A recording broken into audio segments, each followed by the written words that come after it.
So in a food processor, this is very easy to do. I'm going to add about 1/3 of a cup of milk. I may add more later, depending on how much flour this absorbs. And then some olive oil, about 2 tablespoons of olive oil.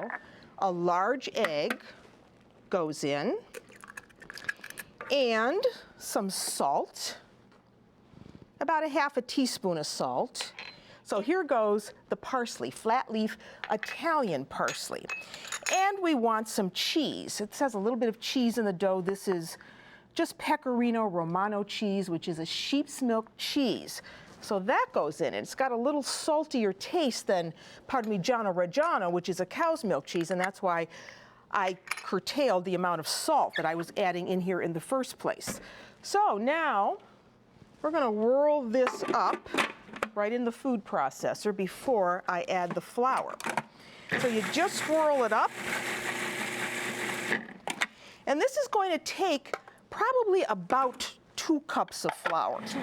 And you'll know that you have a perfect dough when it starts to go around the blade and when you put your hand in there and you feel it. So you knead it, and you're going to put it under a bowl to keep it moist and from drying out. This is going to make, about 1 pound of pasta. It's enough to serve 4 people.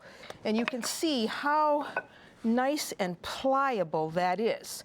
So now what we want to do is cut this up. We're going to cut this to 4 pieces. Work with small pieces at a time.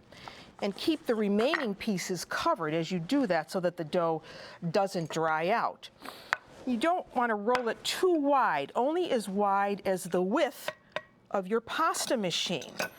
So it's very, very stretchy, and it's perfect for rolling. So I've got my roller set on 2, and I'm going to add the pasta with the motor running through that setting. Okay, there it is. Now we can shut that off because now we can do the cut. I told you this is a fat pasta. So you use a little cutter, a little pastry wheel like this, and you want to cut strips.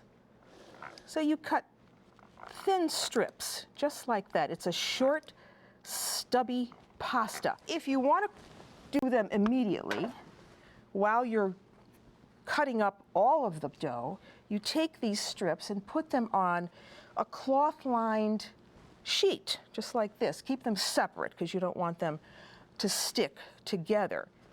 You put them off to the side and you let them sit there until you make your sauce.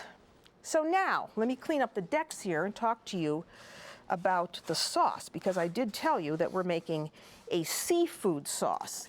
So for this sauce, which is really rather quick, we want some extra virgin olive oil.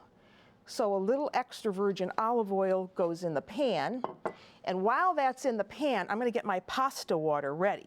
So you want to have a large pot, 4 to 6 quarts of boiling water. So I'm getting my water going, and when the water comes to a boil, we're going to add salt.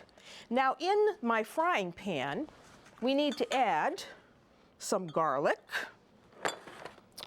which I have right here. So some garlic goes in, 1 clove of garlic, minced. I'll turn the heat up on that a little bit. So 1 clove of garlic goes in there. And we'll move that around just for a couple of minutes. Then we want to add our clams. So carefully, they go in the pan with the oil and the garlic. Some parsley with this. This is flat leaf Italian parsley. That's going to go right over the clams, just like that. Parsley goes in. And what I do with this right now is just stir this around. So because we're talking a clam sauce, I want to use a nice white wine with this. So I'm going to give this a little white wine. And it's just about there. So I can get my clam sauce ready. So remember, clams are in here. So we should take a gander, shouldn't we?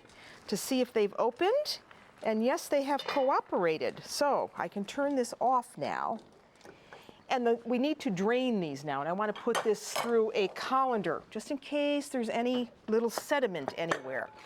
Get them all in and drain them well. But here's one. You just pull them right out of the shell. Look at how nice and plump they are. And I like to leave them whole.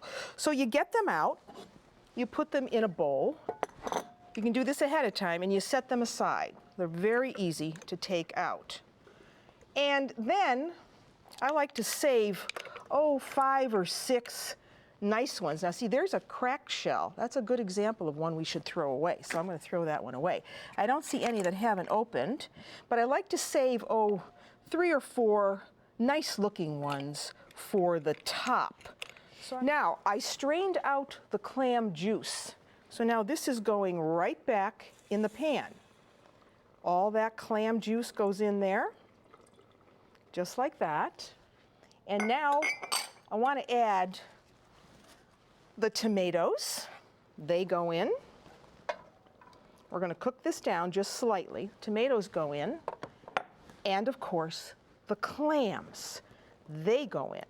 So you sprinkle those all in. Now I may have to give this a little bit of salt later on. I'll see. So once that's all in, you just stir that around and turn the heat up on this now and let this just cook for a few minutes. I'm going to put the top on this. So the clams are in, the tomatoes are in, and now we can put the pasta in. So here is that salt tablet that I was telling you about. In it goes. And then you take your pasta. Now it's kind of dried a little bit, you see, so it's very easy to handle. And I just take the entire towel and just throw that right into the pot. So there's one.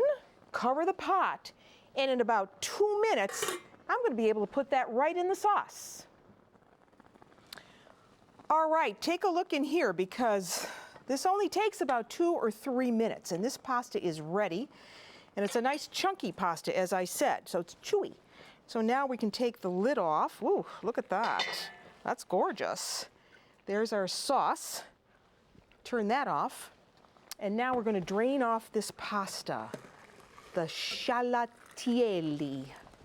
Scialatielli. Okay. And I'm going to dump it right in there. Isn't that beautiful? There are 2 that are stuck on the bottom, and I want to get them because I made this by hand, by golly, and I'm going to get every last one. There. Okay. Now we want to toss that in the sauce. Let me turn that off. And we want to bring up a beautiful bowl. So, while it's still hot, toss it in that beautiful clam and tomato and wine sauce.